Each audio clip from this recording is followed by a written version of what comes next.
ब्रह्ममुराचुररार्चितलिङ्गं निर्मलपासितशोभितलिङ्गं जन्मयदुर्गविनाशकलिङ्गं प्रणमामि सदा शिवलिङ्गं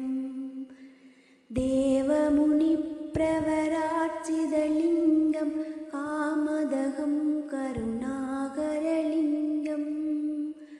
रावणदर्पविनाशकलिङ्गं प्रणमामि सदा शिवलिङ्गं सर्वसुगन्धिसुलेभितलिङ्गं बुद्धिविवर्तनकारणलिङ्गं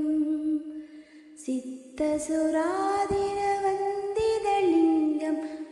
प्रणमामि सदा शिवलिङ्गं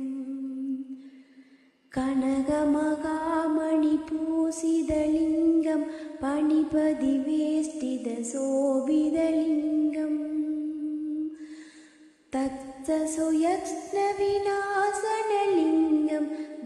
प्रणमामि सदा शिवलिङ्गं कुङ्कुमसन्दनले